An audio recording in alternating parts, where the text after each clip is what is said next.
Hello friends, आज मैं आप सबके सामने एजुकेशन से रिलेटेड एक स्टोरी रखने जा रही हूँ। एक रवि नाम का लड़का एक छोटे से गांव में रहता था। वह बहुत ज़्यादा गरीब था, जिसका मुख्य कारण था रवि के पिता का कुछ समय पहले एक्सीडेंट होना, जिसमें ज़्यादा घायल होने के कारण रवि के पिता के दोनों कंधे कार्य करने में अक्षम हो गए थे,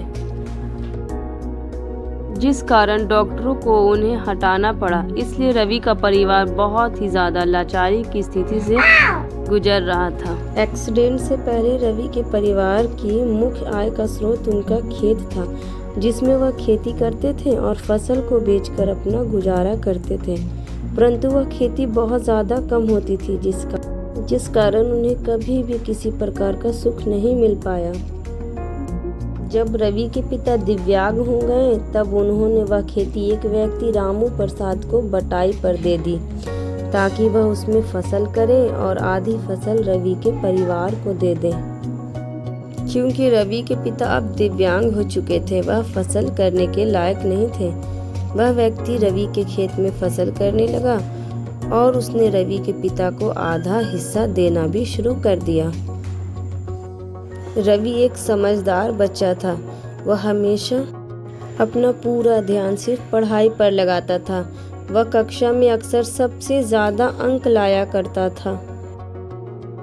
परंतु रवि अपनी कक्षा में सबसे ज़्यादा गरीब था, इसलिए इससे ईर्ष्या करने वाले बच्चे उसे चिढ़ाने के लिए कहा करते थे, रवि तूने कल रात को खाना खाया था या नहीं? रवि को यह बात दिल में सुई की तरह चुभती थी, क्योंकि यह बात सच था कि रवि का परिवार गरीबी और लाचारी से गुजर रहा था। परंतु रवि को यह सोचकर दुख होता था कि समाज भी उसकी लाचारी का मजाक उड़ा रहा है। जब रवि के पिता दिव्यांग हो गए, तब रवि को अक्सर बच्चे कहा करते थे कि दिव्यांग का बेटा। यह बात रवि को कभी कभार इतनी बुरी लगती थी कि वह अकेले में जाकर रोने लगता था।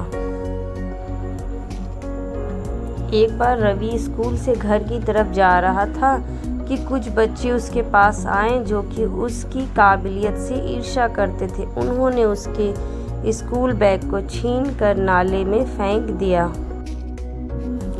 रवि तेजी से नाले की तरफ भागा और बैग को पकड़ने के लिए नाले में कूद गया, जिससे उसे काफ़ी चोट आई। रवि जब अपने स्कूल बैग को नाले से निकालने का प्रयास कर रहा था, तब सभी बच्चे उसका मजाक बना रहे थे। रवि यह बात अच्छे से समझ चुका था कि उसके अपमान की मुख्य वजह उसकी लाचारी और गरीबी है, इसलिए उसने किसी से कुछ नहीं कहा और कीचड़ में सना हुआ रोते हुए अपने घर पहुंचा।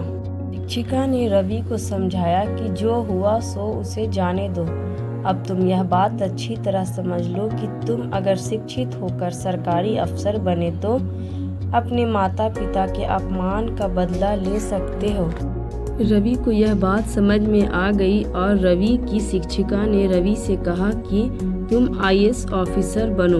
तुम्हारा यह पद देखकर तुमसे ईर्ष्या करने वाले सभी लोग अपने आप सुधर जाएंगे और तुम्हें सम्मान देंगे।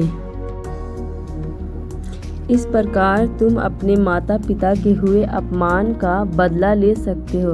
वह मजबूर हो जाएंगे तुम्हारे माता पिता का सम्मान करने और उनसे बात करने के लिए।